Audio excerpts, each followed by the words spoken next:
Welcome in, everybody, to the Creed of Crypto live stream. I am Broke Boy Crypto, along here with my co-host and friend Crypto Ewok. We've got a hell of a show for you tonight for reasons that you might be able to imagine. Apologies for the voice. I am definitely a bit under the weather, but we're going to make it through and have a great show tonight. At first, this show was mainly going to be about the Richard Hart court case with the corrupt SEC last week, and we will do a full breakdown. We're going to get into so many juicy details of all of that because, my God, are they juicy.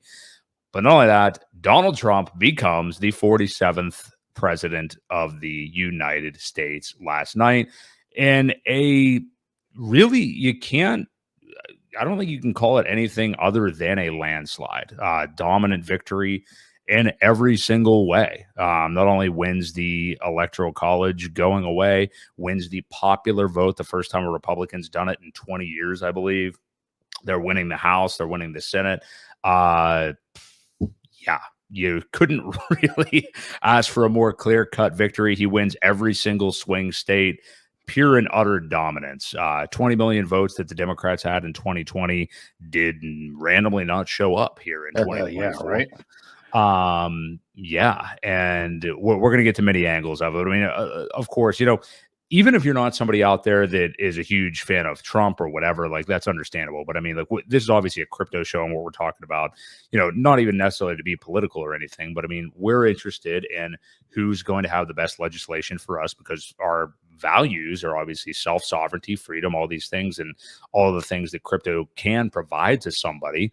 And when you've had one party who has been going out of their way with the likes of Elizabeth Warren, who is disgusting as a human being, to try to stifle innovation, push everything out of this country, and then another party who maybe they haven't done like a million amazing things for it, but at the very least may leave it alone. We're going to favor one candidate over the other, obviously. So great to have you guys here. Addy Willow, DJ and Moonboy, of course, Valiant Low Key, Marco, welcome in, the Rat, Sean O'Malley, Hammy 228. I have a feeling we're going to get some new faces in here tonight. This is bullish times. I mean, we are ready for liftoff. I haven't even said yet, Bitcoin has hit a new all-time high, and could very well do it while we're on the air tonight. I mean, it did last night during the election when things were looking bullish for Trump. ETH just started to perk up a couple hours before we went on the air. Things are just, it's almost like pinch me at this point. Things are really, really looking good right now after 3 years of absolute dog shit. I think we deserve being thrown a bone here. So all that said, how are you feeling tonight, Ewok? Pretty damn great, actually. Couldn't have gone much better. I know probably half the country's not feeling the same way right now. Kind of how we felt. 47% or so. Something like that. How we felt like kind of what happened last time. So yeah, feeling pretty good. The markets are definitely reflecting that. We can just jump right into the charts because it's looking super bullish. So yeah, I'll bring those up here and we'll kind of touch on this. But yeah, it's looking great. Nice big green candle. Yeah, we'll kind of start with Bitcoin and ETH, look at the Pulse Chain ecosystem quickly. Then we'll dive deep into the election. Then we'll get to the Richard Hart case from last week. And obviously, we're about a week late on that. But I mean, there's a lot of really unique opinions and specific things that have been highlighted by some and some not by others that we can look at with the RH case. But Bitcoin right now, yeah, I mean, right at all-time highs, basically. Just under 76K. I saw it go up over 74 during the election last night, which was a new all-time high. ETH, as I mentioned, just in the last couple of hours here, as things have gotten frothy, has started to curl up a bit. Now, its ratio to BTC is still utter horseshit. It's like 0.0355 right now, which is horrible. But it's almost 0.04. We're up to 0.39. Whoa. Are you serious right now? Holy shit. Okay. Then this I nice underrated it. Juicy candle here going at the same time. So I'll take that big green right there. But yeah, that is substantial. Okay, so it actually made even a bigger move than I thought. So we're starting to see ETH potentially start to come back, which would be, I mean, this is just perfect timing. Like, you see BTC make new all-time highs, Trump wins the election, and all of a sudden ETH wakes up from its slumber to just completely, green candle its way up. So we're obviously going to get into it. Like, the reason for this in the short term is because of the election, but all this time stuff is leading up. I mean, you can assign the election to it. We have FOMC taking place tomorrow, where I think it's a virtual lock that they are going to cut rates by another 25 basis points. Obviously, people not thinking too much about that anymore at this point, but you walk just on the time frame of the cycles. This is the thing that we've talked about for a very long time. People speculated October, November would be the return of bullish times for a while. Bam, here we are right on schedule. So what do you think the forecast is kind of for the rest of the year here? Where do you think the potential is for BTC to go? And then, man, by the time we get to January and you turn the calendar to 2025, I mean, things are just all systems go. So what do you make of this right now? Yeah, it's looking really good. Not how far can it go? I've heard a bunch of people calling for 100,000 by the end of the year. I don't quite see that high. Thinking more 82, 85, maybe another 10 grand by the end of the year. But don't forget, people will take profits at the end of the year as well, for a couple reasons, right? They take them for Christmas. They take them for tax reasons. When things are going up, you want to catch the profits if you can. When things are going down at the end of the year, you want to sell, right? You want to capture those losses. So there is some tax harvesting that goes both ways when you get late into December. And then, a little bit earlier, maybe a few weeks before Christmas, you get some sell off too. People want to buy some nice things for whatever reason it may be. So, I can see 82 to 85. But with as bullish as things are and how they quickly turn around, I mean, this is the daily chart. We've gone from 69,000 to 76, in just one day, basically. So we are having a slight pullback right now, but things can go crazy. I am happy to see this ETH candle. It's getting up to and hopefully making a new higher high here. We still haven't gotten to that 2750 range quite yet. I mean, it might have earlier here. Let me slide this over a little bit. It didn't quite get there. So we do have a bit to go, but that's okay. A little pullback in the action isn't a bad thing. I would like to see it kind of get up into this range where the 200 moving average is, which would put us about 2,900. This is going to come down a hair to meet it. So, but if we can get in this 2,900 range and kind of comfortably chop around there for a little bit before taking off again, I think that would be good. Yeah, everything's looking good. Even the Dow, look at the Dow that just, you get these weird candles because the markets kind of react overnight, because they close at 4:30, 5 o'clock, whatever time they close, Eastern time. And then all of a sudden the next day you have this gap, that just, you could tell some crazy things happened overnight where it just, you've got a missing piece of the, normally candles don't do that unless there's something crazy. Back here was another one where it fell that far. Yeah. So yeah, I mean, you could definitely tell there was an election last night. It's very bullish. You've got the S&P also doing a very similar thing, reacting. These are all-time highs for both. So pretty good overall. Everything's looking good. And like you said, earlier, the FOMC tomorrow, rates are going to get cut again. I think it's just another catapult into some really bullish times here for the next month and a half. Absolutely. Yeah. I could definitely see into the 80s by the end of the year. And then maybe, really things get crazy in January. So either way, I mean, you can see, the short term, it's because of the election and everything. But BTC was primed for this. November, I think, all along. Many people said it. November all along has really been the month people have been looking at. So here we are, and we are seeing it happen. So very nice indeed. Taking a look at the Pulse Chain ecosystem, pumpage today, of course. We started to see it last night, and then it's just gotten even better here in the last few hours. We got Pulse at 4 zeros and 517 right now. Pulse X is 4 zeros and a 3, basically. Incentive token is at $2.15. Hex at 1.5 pennies, and EHEX at 0021 right now. The hexes are up 25% in the last day. Everything else up basically 10 to 15%. So looking really bullish. I mean, we've kind of had this confirmation that Pulse has, come up off of that double bottom that we saw here over the late summer, pretty much a calendar year after it bottomed out, in 2023.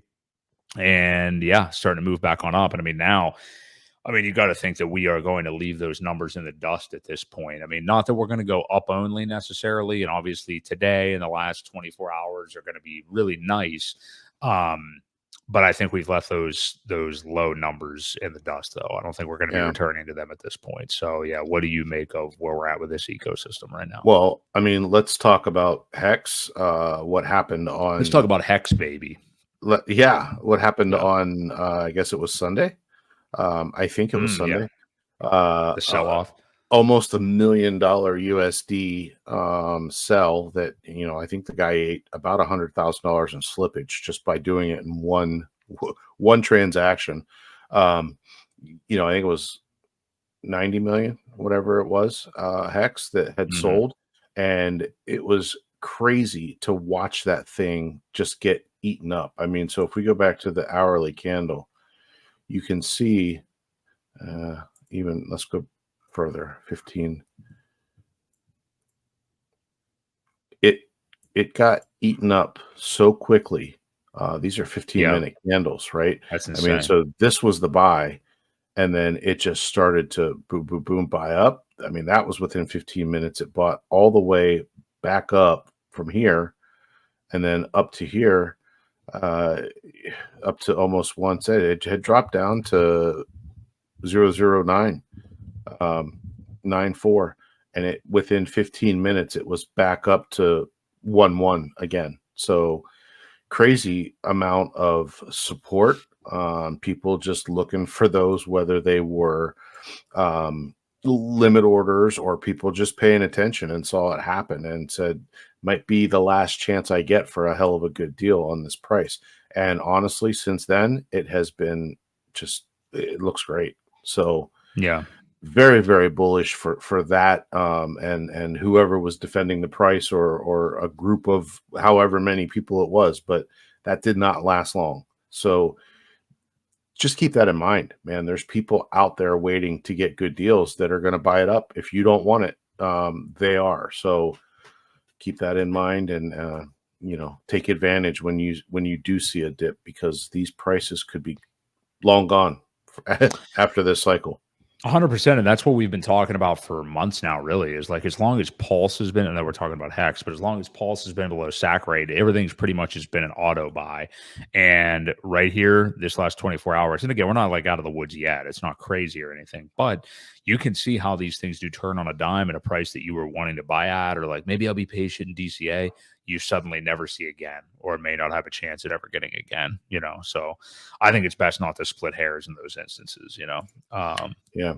And I don't know if it was Rackham, but yes, he did come back. He had, made a video with, I forget who it was. But either way, I don't know if it was him that bought it or who it was, but either way, yes, Rackham Ritual came back to the community after a little bit of a hiatus. And what did you see his reasoning? Did you see what he said on Twitter? Well, he said he was going through a divorce. Yeah. So he needed some time off to take care of whatever.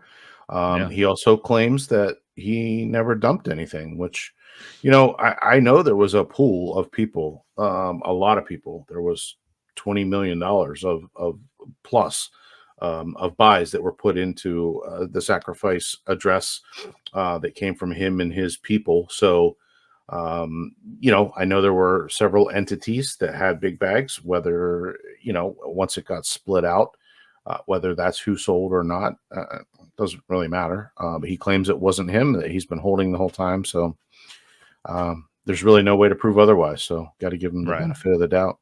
Yeah. Yeah, interesting to see him back. I mean, look, regardless of what your thoughts are, or suspicions of what he did or didn't do or anything like that, I think to have him back, not knowing anything really, but to have him back for the bull run, I think is really nothing but a good thing, honestly. Sure. So I think it's good to have him out there. But yeah, I mean, for Pulse though, I mean, I think we're going to be. I mean, we've obviously in part wanted Ethereum to go up, for us and many of the other altcoins, obviously, to go up. And that's really the big thing that we've been waiting for. And now that Ethereum may be, this godlike candle against BTC that it's putting in right now, maybe that's going to start to be the catalyst of this ecosystem really, really starting to rise up here. So, yeah, it's looking good. Is there anything else you wanted to look at in the Pulse ecosystem? Or? I'm just taking a look at the Pulse ETH ratio here. Yep. And it's looking pretty strong as well. So on a nice little trend. So yeah, looking good, guys. Looking good. And if you zoom out of that, I mean, you could see back when Pulse was returning to all-time lows. I mean, we were just in this major, basically consolidation area against ETH for quite some time, like quite a while. May or so of this year. So like almost 6 months before it started to go up. So that is definitely good. Yep. So things looking good with the Pulse ecosystem. The interesting thing is we didn't really, I guess, because again, things move so fast in crypto. There actually was a sell-off after the court date last week, which I think a lot of people suspected, and it did make sense that would happen, even though we got tremendously bullish news out of that from, every single angle you could possibly imagine, which we'll get to. We did see a sell-off, but now, the next catalyst, Trump wins the election going away, and now we're starting to see it pump. So interesting stuff. Let's go ahead and delve into some takes on the election, as we are fresh off it. Not even 24 hours into Trump being declared the victor. How fitting is it also that he seals the deal in Pennsylvania at about 1:30 a.m. Eastern Standard Time, the same state where there was an assassination attempt made on him in July.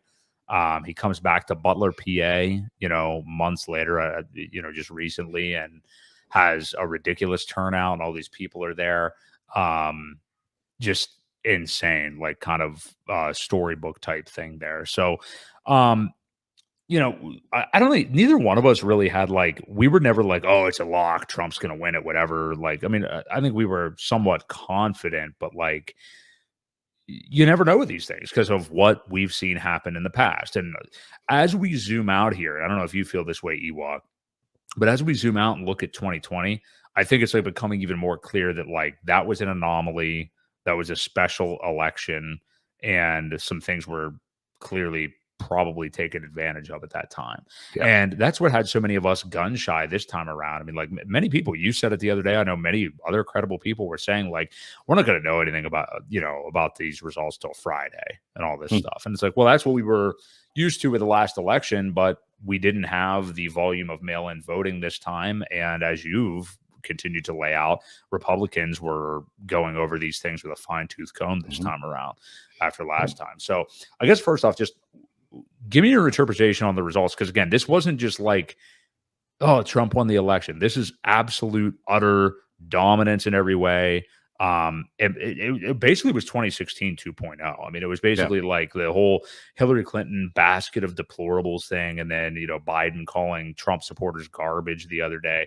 It was all the same thing again, where it's okay, there's a growing, coalition or people coming behind Trump's coalition, which that I think is the best thing that he has done, is assemble the RFK Jr., Tulsi Gabbard, Elon Musk, these people who were not at all in any way, literally the opposite of conservative.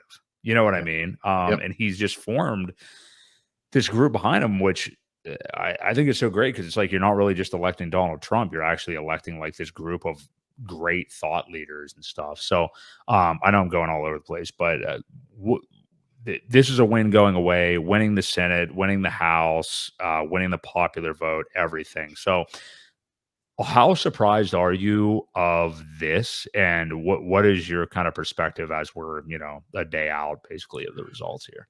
Well, I knew that people felt that they had to get out. One of the big things was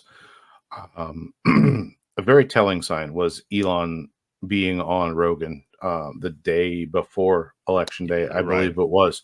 Um, and it was almost his plea to guys, if you don't vote, and if we don't win this, this could be very well the last election that the Republicans have a chance.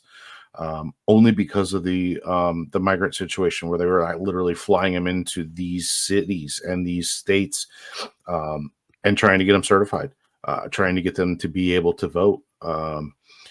It would have thrown Guess they everything voted out. for the wrong candidate there. Well, I mean, I don't think they had enough time to follow through their plan, or they voted for Trump. Maybe. I don't know. And it's very possible, but who knows how it played out.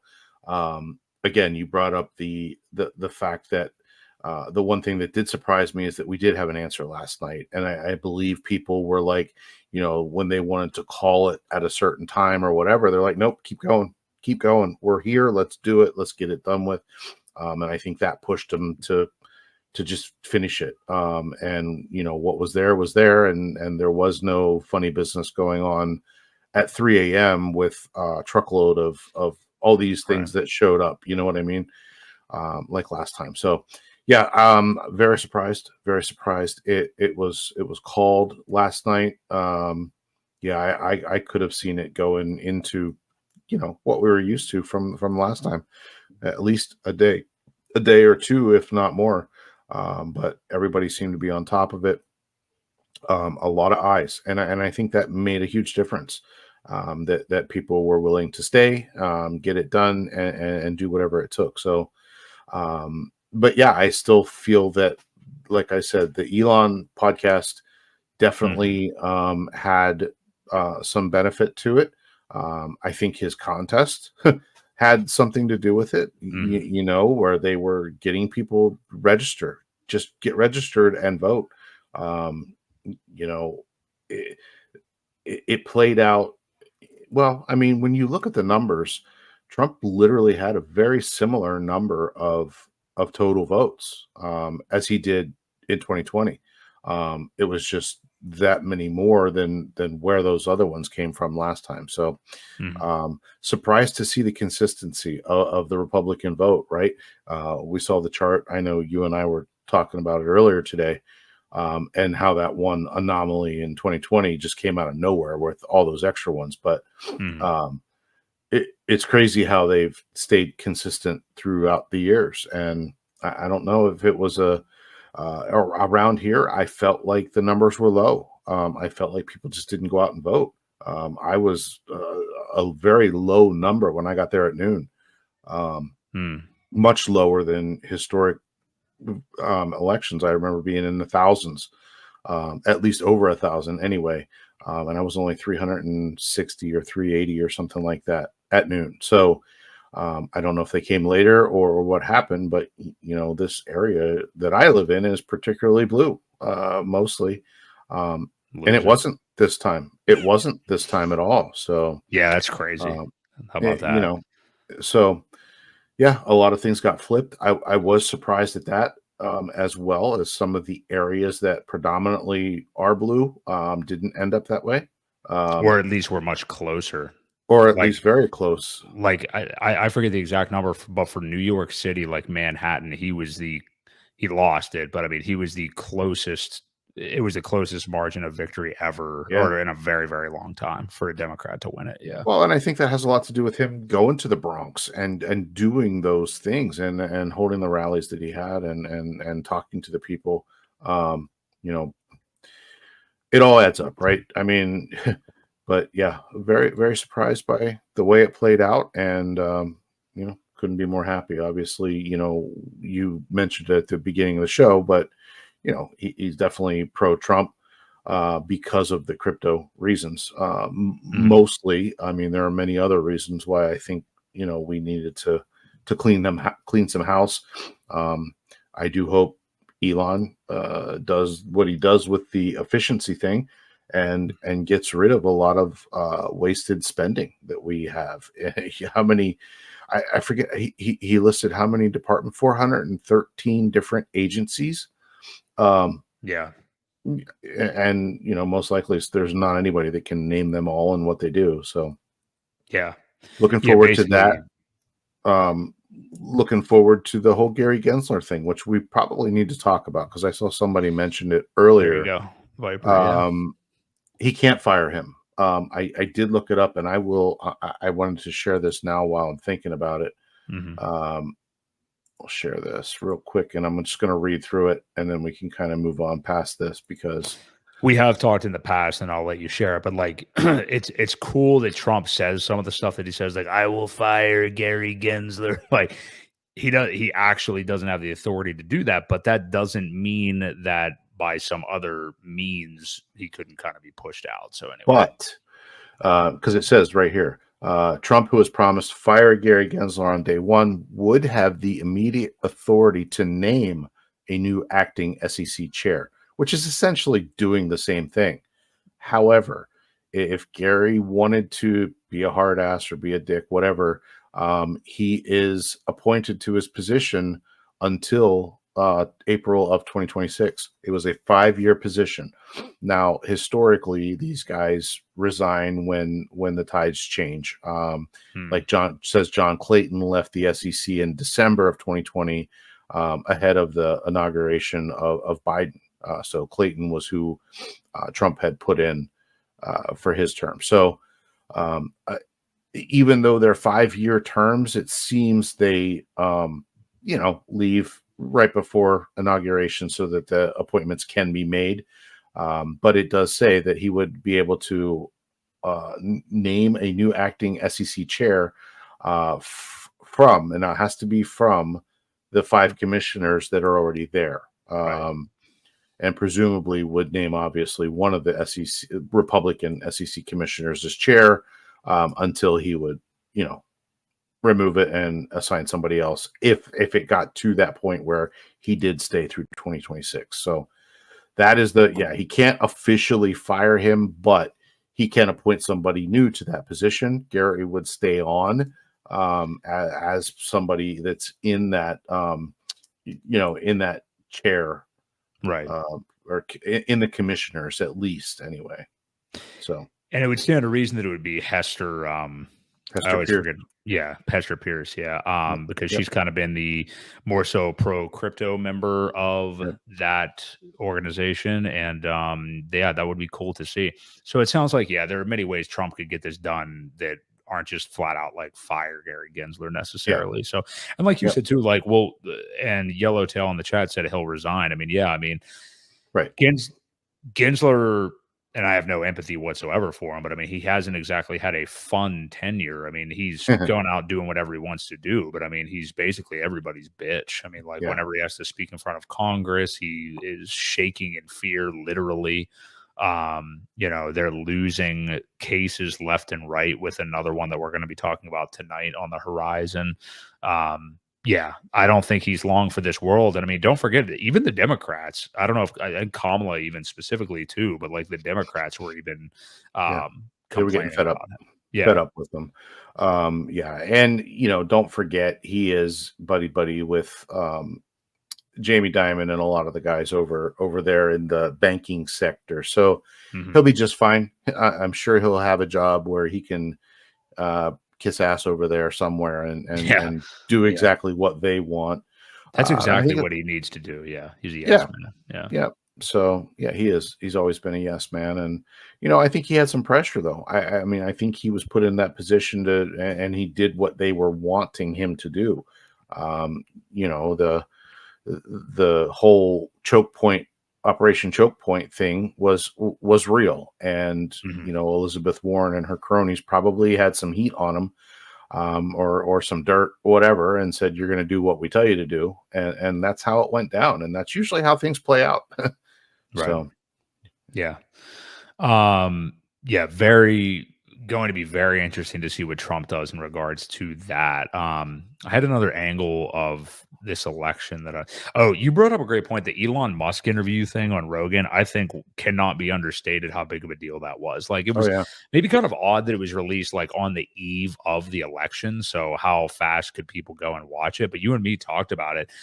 I don't think anybody better than Elon this entire cycle, like laid out more impassioned, specific reasons on why somebody who may be independent or on the fence or not 100% sure, maybe they just don't find Trump palatable and stuff like that, even though they might have share some of his views. I think Elon laid out like the best reasons ever, to vote that way, Yeah. and I think that's what actually happened with a lot is just that, I really wanted to talk about the Democratic side of this because they just continue to not learn and not reflect and say that it's Kamala was a great candidate. It's the American people's fault. Like, Well, okay, I mean, see how far you get with that one because the common denominator here over the span of 12 years, other than the election that you fraudulently won using COVID, you basically have installed shit candidate after shit candidate that nobody likes over and over and over again. That is either a straight up bitch nobody likes, like Hillary Clinton, a corpse in Joe Biden, or whatever you want to call Kamala Harris. yeah. So, and all these things about like, oh, the identity stuff of like, well, she's a black woman with a Jewish. I heard somebody on The View today, a black woman with a Jewish husband. Okay, what are her policies? I am so sick of like this. I would love to vote for a woman for president if her name was Tulsi Gabbard and she was actually qualified. I mean, I would be first in line to vote for a woman president as long as she had morals, values, and was as strong and admirable as a woman of the stature of like a Tulsi Gabbard. I would be willing to do that. That is not Kamala Harris. So when are these people going to learn? They've been defeated by Trump. Like at this point, the common denominator is you guys. You just are not picking. You had Bernie Sanders, who, regardless of whether you think he's like a psycho old guy and his economic policy was ridiculous, everybody loved him. There was a cult following for him, much like Trump on the Democratic side, and the Democrats muzzled him, engineered Hillary being the candidate, and got him right out of there. Yeah. Well, you've got to realize, man, it's not all their fault. It's the media. It's the media that they listen to. It's the media that they're surrounded with. When that is all the information you hear, and when you do your research on Google, that is the biggest Democratic campaign fund that exists. They donated the most. So when you're surrounded by legacy news media, Google, Facebook, that blocks half the stuff that they don't want you to see. I mean, not as bad as it used to. You can't blame these people for thinking all this bad stuff that it just isn't true. But you've got to get them to, I think, at some point look outside of the regular news, the media that they're seeing and filling their brain with, because it isn't true. Half of the stuff is only partial truths, right? Where you say a little bit of one thing and you cut it instead of listening to the whole video that was, for example, the fine people on both sides comment. All you had to do was listen to the whole thing to know that's not what he said. So it's just over and over and over again with this style of rhetoric and the media. You can't blame the people because that's what they're hearing. I mean, obviously it is their fault for listening to that stuff. But, people that have grown up listening to CBS or NBC or ABC, they don't know any better, man. And that's all they're hearing. And that's what they think is true, unfortunately. So I think that's one of the big shifts that we're going to see in this term as well, is people are going to have to be more fair as reporting, or they're going to get canceled. They already are, essentially. You see the ratings for all these news medias down. I saw something earlier today that said something Elon was going to buy CNN for $3 billion. I think it was a hoax type thing, just to kind of poke the bear a little bit.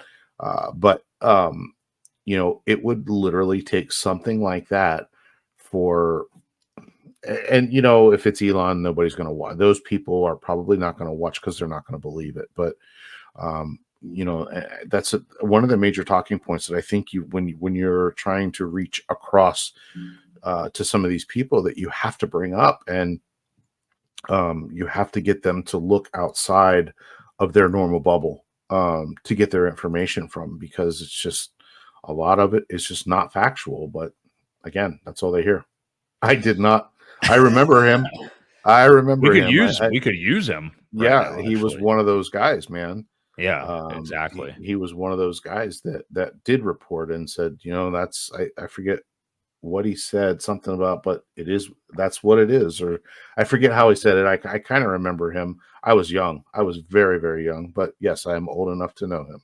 He's a straight shooter. Yeah, you bring up a good point. The legacy media, which has been dying year in and year out, is dead. I mean, this is, you just said too, like the people that grew up or, were watching those networks throughout the years, which, I mean, even people in their, hell, probably even young 30s at this point grew up having to get their news from them. Yeah. But they're just smart enough now and know the other outlets that they're not really looking at that. And the people that have always lived with that legacy media, and when there was a time that you could trust it, they're now aging out, though. I mean, we're getting to a point where these generations are going to understand, not that like, oh, I have to get all my news from Joe Rogan and everything that he says on his, because obviously Rogan has fucked a lot of things up too, but he's also not, he's not saying I am the news, right, objectively. So there's plenty of other places to go than legacy media, and people are just not, we know that they're bought and paid for, and there's just no point watching people who need a paycheck from a network who is feeding them opinions and lines to have, when there are independent journalists out there that don't give a shit and are not appearing on camera with all this makeup on and have, are using scripts and stuff like that. Like there's plenty of people out there. We were just talking about watching election coverage last night. I didn't watch any of the major networks whatsoever. And I watched this, some of you guys in the chat probably even ran across him because he's up to 250,000 subs at this point. But Depressed Ginger is his channel name, and he is a young ginger man. He doesn't seem very depressed. He seems like a good guy. But he had tremendous election coverage last night. Yeah. All of his predictions came true. He had Trump winning all of the swing states. He nailed every single side of it, and he's just an authentic dude on there being himself. And I'm like, and here we have all these other people that have been like pontificating on this stuff for weeks that are completely wrong. All the major networks like adding in all this narrative that we don't need to know at all. And here's this dude just on YouTube with that kind of following doing a great job, Yeah. I think we're going to continue to see stuff like that. Yeah, I think so too. And it'll just gain popularity. And I think, like I said, as people start to realize that they've been lied to, and a lot of the false narratives that they say he's going to do, when they don't come true, it's going to just add a little bit to that, where people may start reaching out to other options and other opinions. There, like I said, like you said, there are some very good independent journalists out there that you got to check multiple sources, and if you don't, then you're only fooling yourself. Yeah. Well, I guess maybe we can hammer from. I feel like I want to keep talking about this election because it's just been so overwhelmingly positive. But finally, because the big thing is like this is a huge catalyst for crypto. How much will Trump being elected really affect crypto? And a lot of people have spent the better part of the year saying like, hey, look, like things are probably going to pump regardless. Like we are going to have a 4-year cycle. Things are going to go along with it, even if Kamala would unfortunately win. Now that she's lost, and now that Trump is feeling himself and able to do all these things that he wants to do, really, how much tangible difference do you think it makes for Bitcoin, for crypto this cycle, in terms of performance? Obviously, regulation, that's the big thing, is the calling off of dogs, I imagine, reformation of the SEC, or at least like we talked about, the removal of Gensler. But just the fact that he's there, even if he wouldn't come through with all these things he's promised about crypto, which I doubt he'll come through with all of them, but just that we have somebody in there who's not an adversary, but is actually like, at the very least, letting the industry go. but he's actually engaging it. I mean, he's actually like, Mhm. his sons and stuff are working in DeFi and stuff like that. What do you think tangibly it will mean for this bull cycle? Is it the difference between BTC go to 120K to doubling that to 240K? Like what, maybe that's impossible to say, but what do you think the tangible differences are? I think it's sizable. I think if the regulation things kind of slow down, if they stop throwing cases at anybody that's got a crypto for the right reasons. Obviously, you don't want these celebrities pushing pump and dump things, getting paid to do it without disclosing it, pushing that type of thing. That's what they need to go after, right? There are so many scammers out there that don't get caught because they're after the wrong people half the time. So I really think if they want to do it the right way, they're going to go after the right people. I think it will instill a lot more confidence in the regular people. I don't the non-crypto people at this point, and I think it will cause a chain reaction to where it could. Now I don't know if it's going to double. I don't know if the difference is double because the people that are getting in. But it is the economy, right? And I think that kind of spins back to it as to where we're heading down a very dark path with the inflation and the spending and the wars and the things of that nature. Where is if we get this turned around, where we do have peace and we do have a healthy economy, and we are drilling our own gas and being self-sustainable more so. I think it will trickle down to crypto, and I could definitely see a third to 2/3 higher, maybe not double, Yeah. but it's going to have a direct impact. I think so. Yeah, I mean, obviously, Trump is worried about other things. Like crypto's not at the front of his, like Viper Style says. Yeah, Yeah. exactly. They're focused on more country things than crypto, but he did bring it up and he did make it a talking point. And, I think he sticks by what he said and tries to clean up the mess that has been made over the past couple of years and innovate, with somebody like Elon providing guidance along the way. He's clearly going to be part of his team or his advisor in one way or another. You've got some very smart people around him. Vivek's another one. I don't know Mhm. what his stance on crypto is. I think it's positive though. So when you get people talking to you about these things where the innovation can grow finally, and you can get some more of those things in the United States, it's going to help overall, right? It's going to help onboarding, and that's kind of the goal, is to onboard people into this space. So, more people talking about it, the more popular it becomes, the more mainstream it becomes. And now what they said something about the government wants to buy 200,000 Bitcoin a year for the next 5 years or something like that. They would like to have a million Bitcoin on their balance sheet. How can that not be bullish?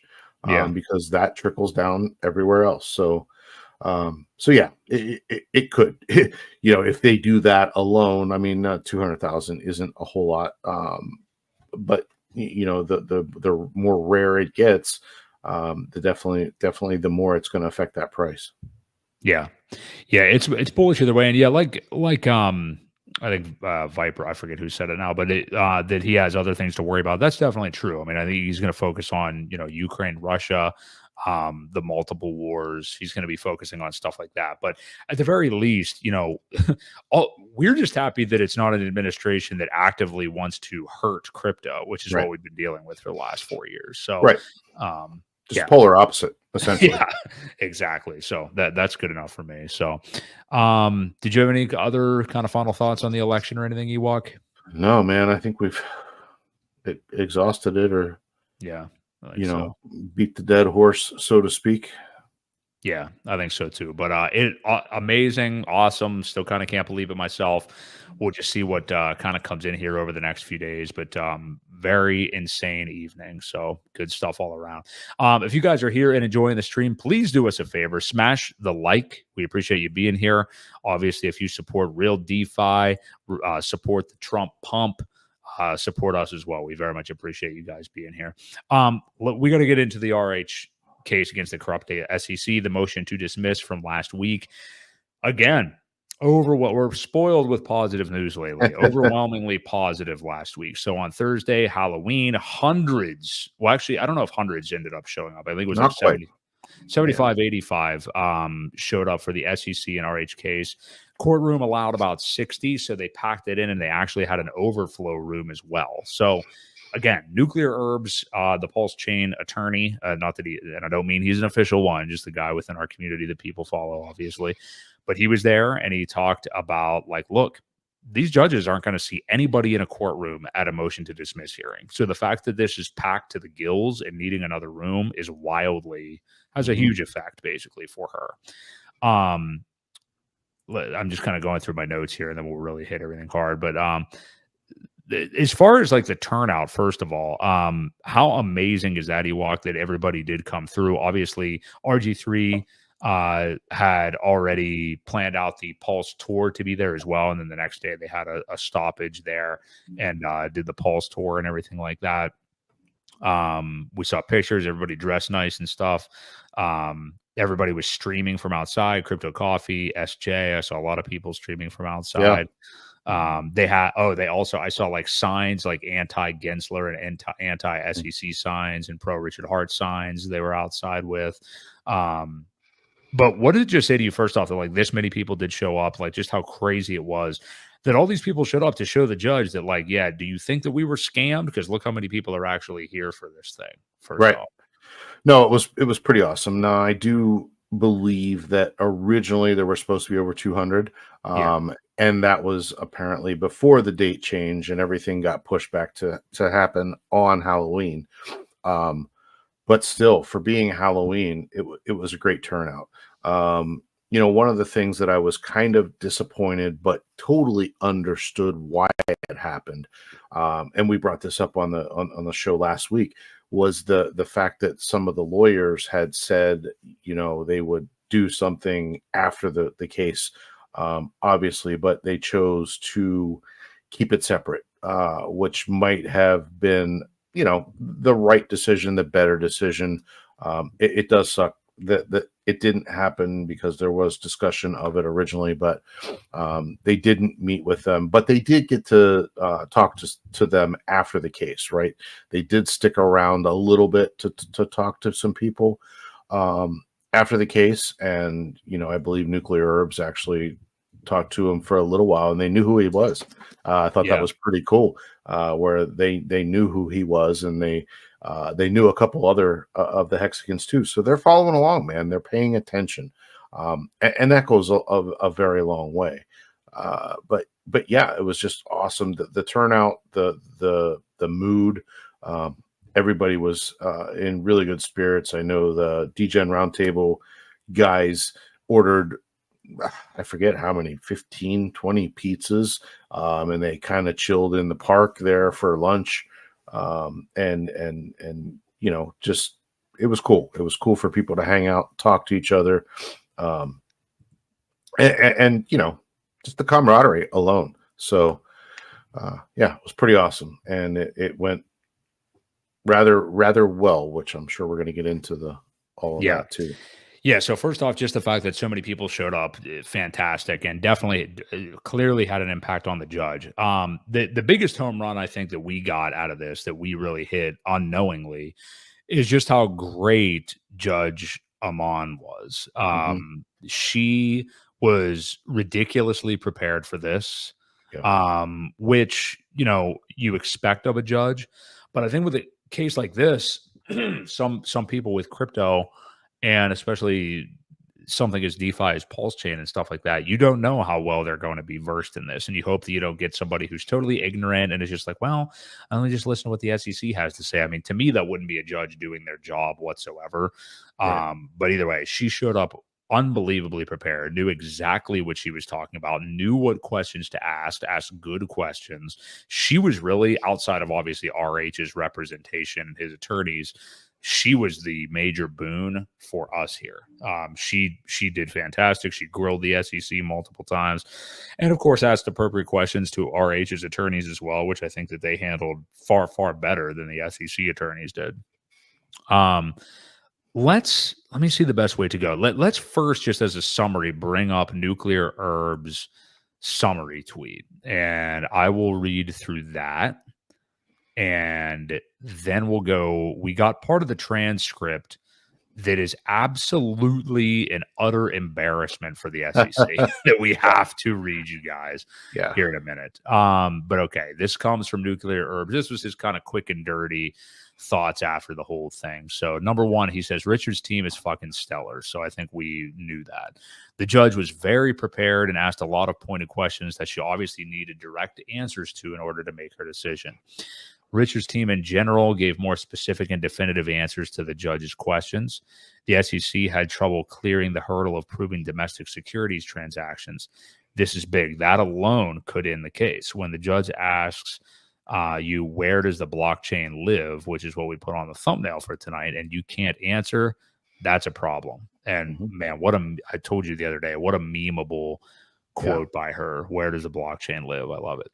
Number 5, we not only packed the courtroom full, but needed an overflow room to hold everyone that showed up. That will definitely make an impression on the judge.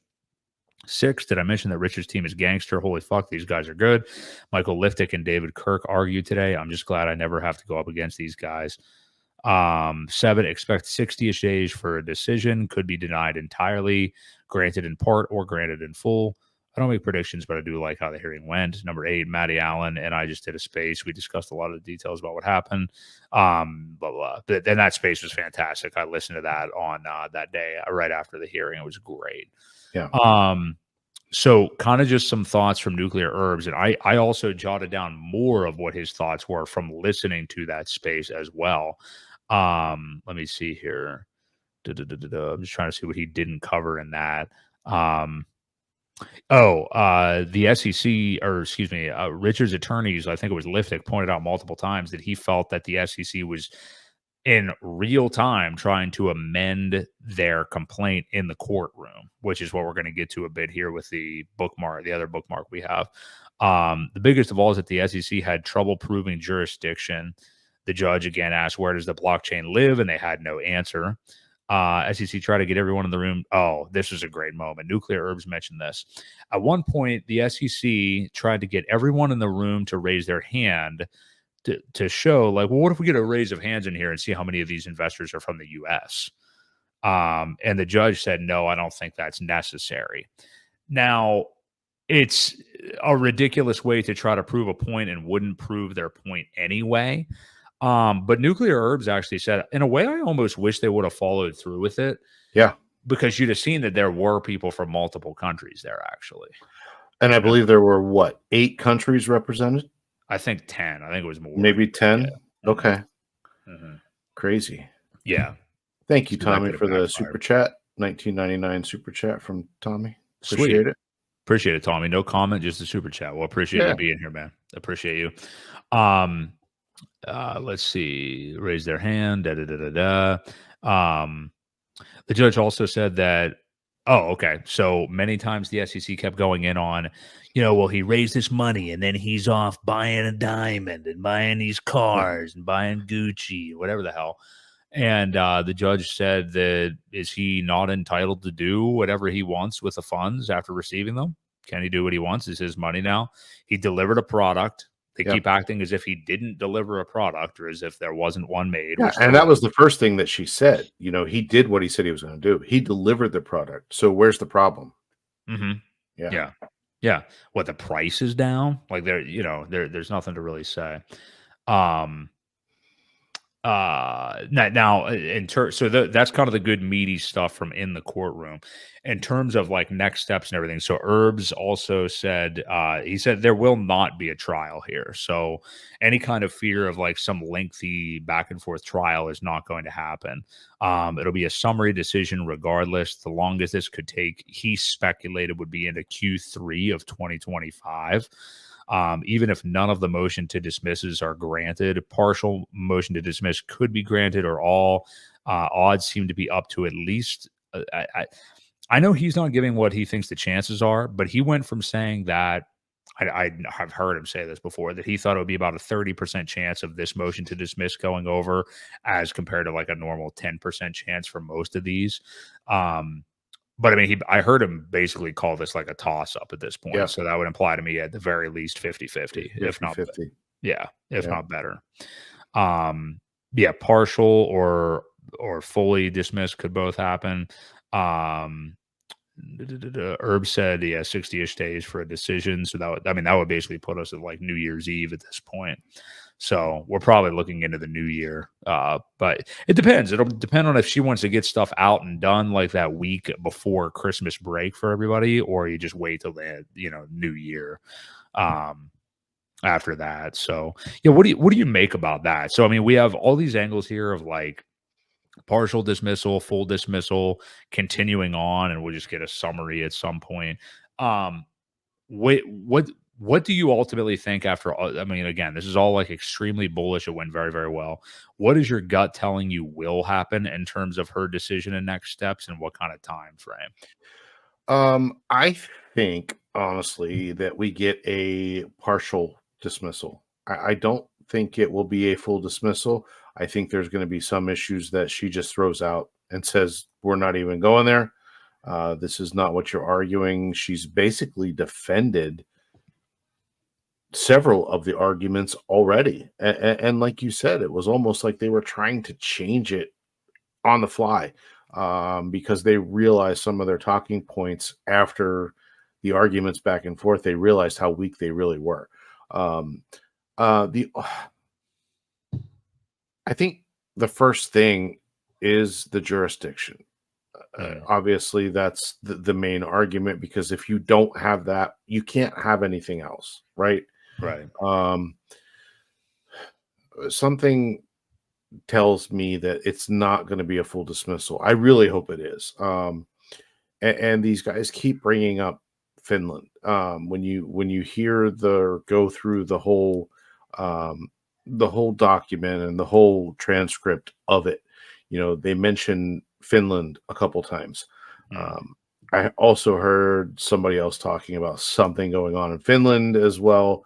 But that is coming from Cleo, who we can't trust at all, right? Nothing that comes out of Cleo's mouth should be trusted at all. He's the one that submitted this to the SEC in hopes of getting a finder's fee in the first place. He actually, just side note, he crept his way into that spaces with Maddie and Nuclear Herbs, actually. Oh, did he? Under an alt account, and KDP actually outed him.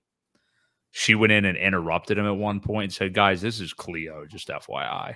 And then they just booted him out of there. He kept trying to like, what if this happens? And what if it'll just fall to this jurisdiction and all this. Yeah. Anyway, the dude has no fucking life. I mean, it's crazy. Anyway, I'm surprised everybody doesn't just have him blocked. Like, I don't know how he keeps sneaking his way in, but either way, all accounts probably. Yeah. I part of me seems to think that the way she was prepared, the way she understands it, we do get dismissal. The other part kind of thinks that she lets some of it go, that there is jurisdiction for some of it. I think that's pushing it though, because again, the whole question, where does the blockchain live? You can't prove it. The timeline that happened, where all the stuff happened after the fact of the Hex launch, the Pulse chain sacrifice, the Pulse X sacrifice. Let's pull that up for 1 second, because I think it's important. when you look at this chart right here and you see, you've got, here's the adoption amplifier, right? And these are all the important dates. Here's the pulse chain sacrifice, which, people kept sending shit in the whole time. Here's the pulse X sacrifice. Well, here are the dates that these guys are alleging, and it is literally after all of this stuff technically ended. It says Hart makes virtual appearance at the Hex conference. That's so what? So what? They keep trying to say that he engineered, like he is the one that engineered all of those events, and it was geared to U.S. investors. And little do they know, it was put on by the community, and he was invited, and he came to speak. Hex appeared in person in an interview in Miami. Well, okay, so he was here helping his mom, visiting his family, and happened to go. I think he flew in and out of Miami probably, and happened to go on the Fresh and Fit, I think is what it was, the one podcast that he was on. And then again, another virtual appearance at the PulseCon. So all of these happened after, which, if he was promoting it, don't you think he would have done it before? These dates that they're talking about, like, I mean, yes, he live streamed, but he never targeted anything American. He was crypto. And again, the blockchain, where does the blockchain live? Well, you can't answer that question. It's free to everybody that uses it, so that was some of the big things that stood out to me. Just the whole timeline, and why I think there is a decent chance, but it's just historically, I don't see judges just saying, dismiss it with prejudice, which means they can't bring it back up. That would be the ideal goal. However, I don't know what the administration change will have anything to do with you like to think that it wouldn't, but it may. So yeah, I mean, I think it's wishful thinking at this point. It would be nice. It'd be really nice, but I think we're going to get some sort of case. But it will only be partial. It's only going to be some of these things. They basically stopped talking about Hex because it's a finished product, because we know it's not, there isn't, I think that's kind of gone. I think the only thing that will come up now is the sacrifice deal. And I think that may be the only part of this case that gets seen. A point that you were making about, they keep acting like him being at these virtual events was some kind of, like, as if he orchestrated them and that he was, targeting U.S. investors. Actually, if anything, how many in-person meetups did he have that were all throughout Europe? Like even before that time. Yeah. So that was all in Europe. That was all of them, every single one. Yeah. So the only thing he did in person was overseas. He did one in Amsterdam. He did one in Portugal, I believe. There was another Copenhagen one in or something. Amsterdam, and maybe Copenhagen. Yeah, there were several personal meetups where they would just kind of show up at a hotel and say, "Hey, we're here. Anybody want to come out tonight?" kind of thing. So yeah, they were all overseas. Yeah. There was one other bit of that I wanted to acknowledge. Now I'm forgetting what it is. I agree. I tend to agree with you. I'm still not going to be as aggressive to say that there's a full dismissal out of this, but I do think we'll probably have some kind of partial one. That I don't know how she could exactly do that, because again, like you said, with the jurisdiction thing and the whole, where does the blockchain live? That seems like it kind of just erases it right there. I think what may happen is there is a partial dismissal, and whatever scraps the SEC is then left with to try to make some semblance of a bullshit case out of will just be a lame duck, failure mission from day one, basically. So, we really could not have turned up smelling better roses than we did after this Yeah. thing. I mean, this is just fantastic, really. And Again, again, she kudos has to to the judge. grant jurisdiction, right? I Mhm. mean, that's the first step. So Yeah, even that's a toss up. I mean, so yeah, we're looking good. We're looking very good. definitely. Um, to the point of the SEC changing their complaint live in person. If you guys want to see them caught with their pants down, this is fantastic. So this is the transcript. This is right out of the transcript from the courtroom. And there's probably many, many other parts, but we found this one particularly interesting. Hexologist tweeted it out the other day. So Do you want me to- anywhere where you see the court is going to be Judge Amon speaking, and then a Mr. Caruvia or whatever is going to be the guy from the SEC. Yeah. So Do you want me to read it to help save your voice? I'll give it my best shot here. All right, go ahead. So the judge says, let me clarify one thing, which will shorten the arguments. Addressing the SEC, you have abandoned, I take it, any alter ego theory that you had set forth in the original complaint. That's gone. And what she's referring to is the Richard Hart and his alter egos of Pulse, X, and Hex, which was on the short list of most moronic, you would say, things that were in the complaint. The SEC representative says, Your Honor, it's not part of this motion. It's not relevant to this motion. She says, have you abandoned those claims or not? Counsel raised the issue, she's talking about RH's attorneys, that they weren't viable claims, that the Pulse chain, the blockchains themselves weren't entities. Are you pursuing that or not pursuing that? SEC says, I think with respect to alter ego, Your Honor, we allege that because we had some facts to suggest that Mr. Hart has control over these entities, that he's controlling the websites, etc. She says, but you've named the blockchains themselves as defendants. What's the basis for doing that? Are you continuing to do that or maintain that they're defendants? SEC says, right, Your Honor. Again, it's not relevant for this motion, but now he's stuttering. The reason we did that in the first place was because, again, to the extent there's an argument that Mr. Hart is not responsible for any of the conduct that's alleged in the complaint, that these are all with the responsibility of Hex and Pulse Chain and Pulse X because they exist on the blockchain. He has no control over them. They're their own thing. We wanted to ensure when we pled that we are covering the entire scheme, that we're covering all possible defendants. So that's why Judge says, I'm sorry, why isn't it relevant to the motions? It was part of their motion to dismiss, I think. He says, right. And we haven't responded to that argument, Your Honor. She says, so you're agreeing that they should be dismissed then? He says, it's not part of our right. It's not part of our theory for why the court would have personal jurisdiction. So they just tried to sweep this ridiculous shit under the rug because they know it's ridiculous shit and that they were called out on it by RH's attorneys.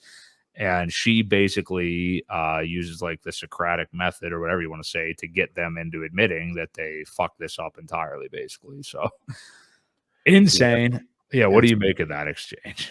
It's just comical. As you said, the big thing is that she's very prepared.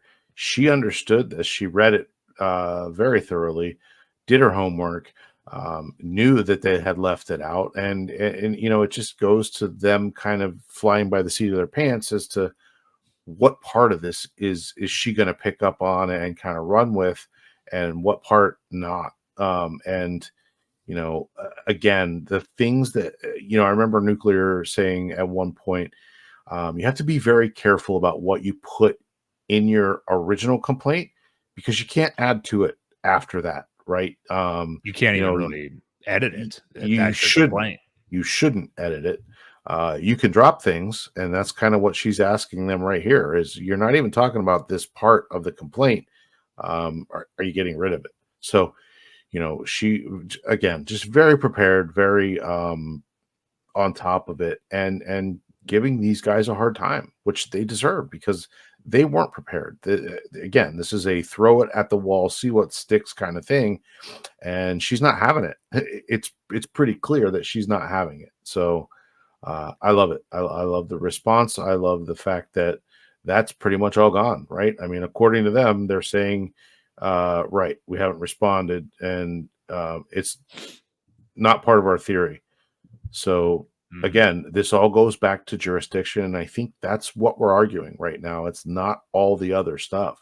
So whether the other stuff even comes up, I think this pushes us in the direction of dismissal, because again, just that comment alone, man, where does the blockchain live?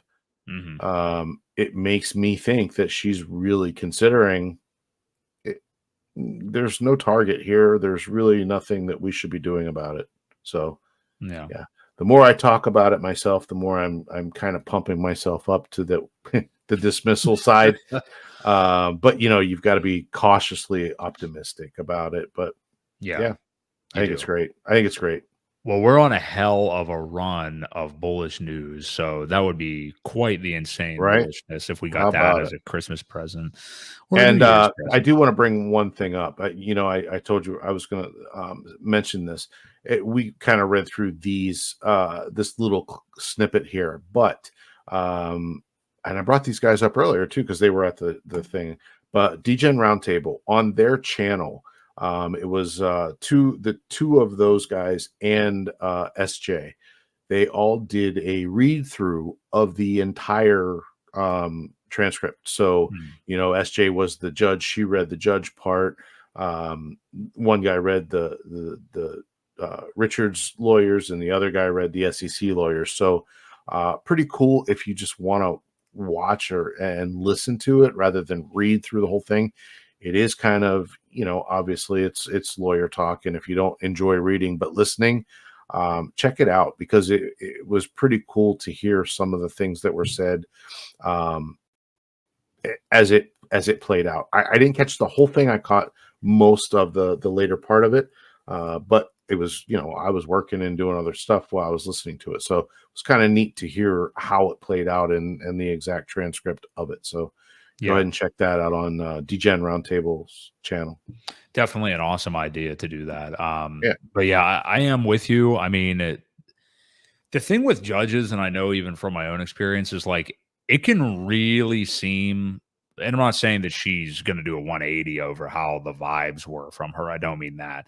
But it can really seem like, oh, man, she may dismiss this thing. Like she was grilling the SEC. She's on our side. It can seem like that because a good judge is extremely professional and stone-faced like a poker player. Now, even though, they will have facial expressions or they may like say or certain things some ways that you can pick stuff up.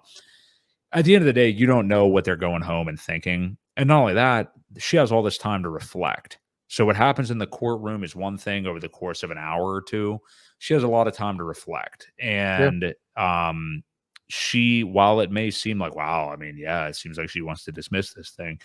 She may have time to reflect. And I do think at the very least, we will be getting a partial dismissal. I don't think it's just going to move forward totally as is with how unprepared that they are, No, I don't know.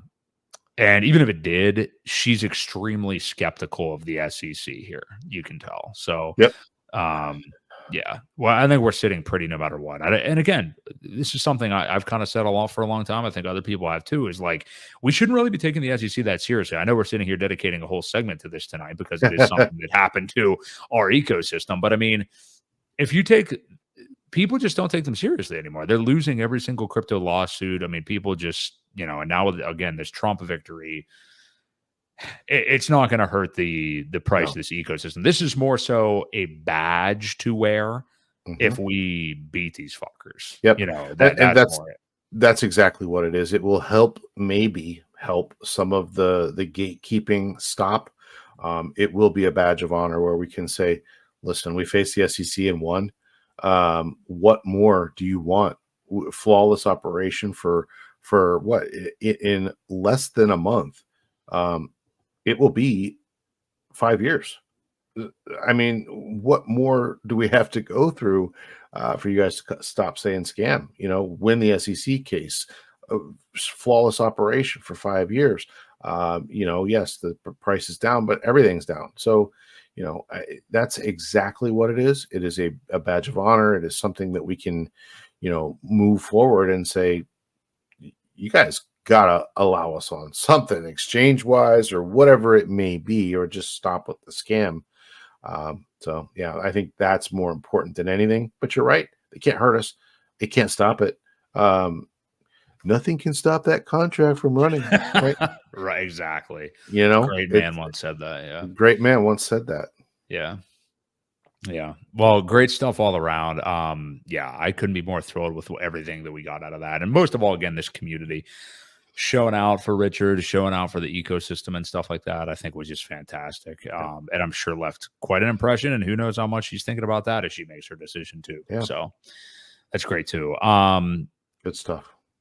Let's wrap up real quick on this kind of extra factor that does kind of have to do with that. And I'll let you take the reins a bit on this to conserve my little voice. Sami mentioned this the other day, and I found this really intriguing because I've been thinking about this too. But the concept that Richard was going to kind of go not like away or on the run, like some people have intimated, but like kind of go silent or go into the background a lot more than he was last cycle, even without the SEC case ever being brought forward, to kind of mimic Satoshi anyway. As difficult as that may be for a guy like Richard, who, wants to talk about the principles of blockchain, is very opinionated, likes to get in spicy arguments, and is very smart. But it does, I mean, that idea, him going away and letting the products run on their own, which is regardless of why he's done it, he has been doing that with this ecosystem. I think it kind of goes with a lot of principles that he believes in.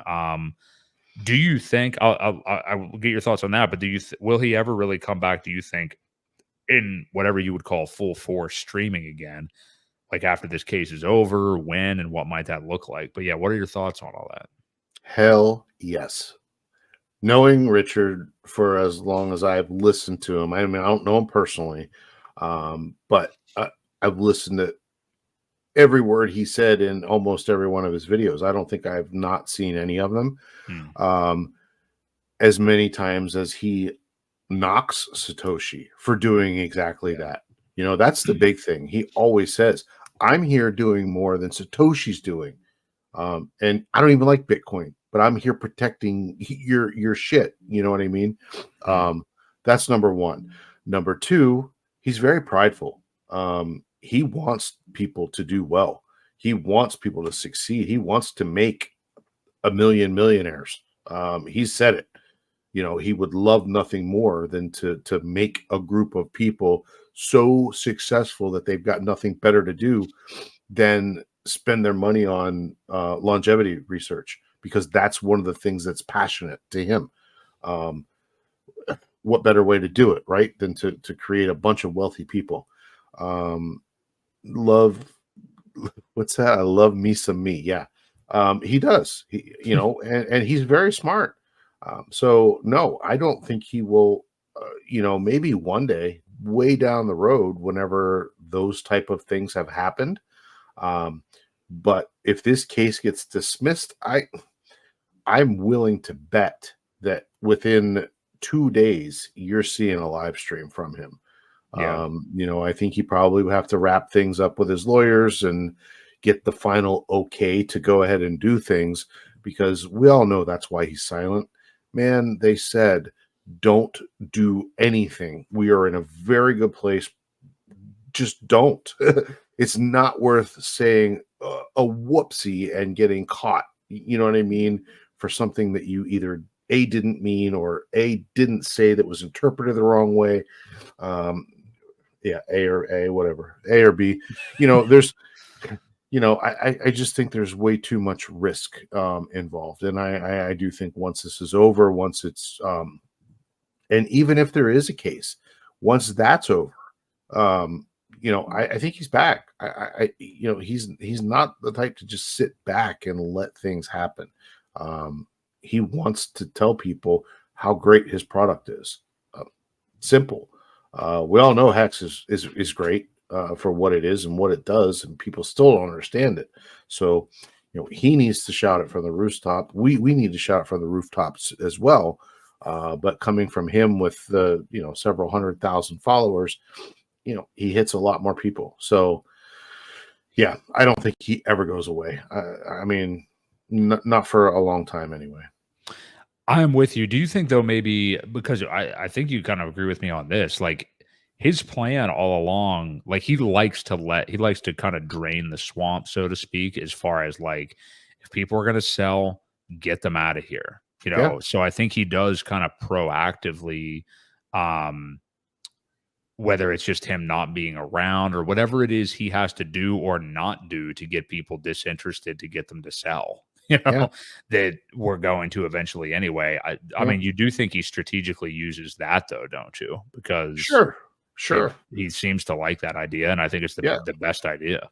Well, it's one of the only ways to get the true believers to continue to follow you. If people are losing faith, whatever, in him, and they do sell, it's better for the price anyway. So all of these things add up. But yeah, he's only. I mean, I'm sure that is part of a tactic that kind of just coincided with his lawyer's advisement. You know what I mean? Mhm. I don't think it's just that he's being that strategic right now, to not say anything, or maybe he is, and maybe the lawyers said we don't care, but I don't think so. Yeah, I think they're going to say, for the case that we have, we're in really good shape right now.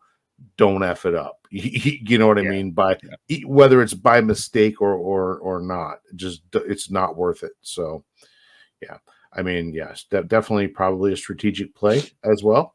Can't hurt. And it's worked. There's a lot of people that have sold their entire position that are no longer here. So Mhm. you know what that means? They're not going to be there when it goes up. They're not going to be there to sell. So Yeah. Yeah. No, I'm with you. I think the minute that he's able to come back, he will. But I think he does leverage, like, going away, not going away, but you know what I mean? Just being more in the background during bearish times. So if people are going to get shaken out, I'll let them get shaken out because they were the non believers anyway. So, yep, yep. Well, this has been a fantastic show. I think that it's about going to wrap us up. Some great thoughts on the election. Couldn't be more a better result than what we got. Trump landslide victory, winning the Senate. I think they're about to attain the House as well, or maintain the majority in the House. He wins the popular vote. Yeah. Incredibly bullish RH hearing last week. I mean, yeah, just amazing stuff all around. So, No, one of the things we didn't mention was that there's 205 pro crypto in the House mhm, now, and 14 more pro Senate. yeah, So that's huge too. Brian Armstrong, I think, tweeted that right from He did. Coinbase. Yeah, Yeah. yeah. I mean, it's just I don't know. I mean, like I said earlier, you feel like you want to pinch yourself because it's been like 3 years of horrible news all Yeah. around, and now Yeah. we just have these unbelievably bullish things happening right now. Right on schedule. Oddly enough, yeah, it's just I give us permission to feel good. I give us permission to feel good about this and for our bags to pump, I think. So yeah, lots of great stuff coming down the pike. Do you have any kind of final message about all these bullish things and how we're looking the rest of the year, Ewok? Yeah. If there's any dips, I would DCA. Yeah. Pick it up while you can. It's not going to be this juicy probably for another couple of years, I would imagine. Yeah. So, yep, get Yeah. it while you can. Let's all It, get rich together. that's right. Amen. And if there is a window to buy and it's a period of time, the window's starting to come down, like definitely starting to come down now. Yep. After this Trump victory, man, I don't know how much time we're going to have. So, Yeah. yep, I am throwing in all the fiat I got as soon as any comes in. So, we appreciate all you guys. Too many to count, but Dejan Moonboy, Yellowtail, Viper Styles, Hex Girl, there was a lot more earlier. Mr. Chinks, obviously, Tommy Barnitas. Appreciate the super chat earlier there. Appreciate all you guys. Please do like the video, subscribe to the channel. We do this every single Wednesday night at 6:30 p.m. Eastern Standard Time. Valiant Low Key, appreciate you, brother. We will be here next week, November 13th at 6:30 p.m. And I'm sure a lot more to talk about as we find out more about the Trump takeover and just the crazy bullish news that's going on with all of crypto right now. So for Crypto Ewok, this has been Broke Boy Crypto. We'll catch you guys next week right here on the Creed of Crypto live stream. See ya. guys.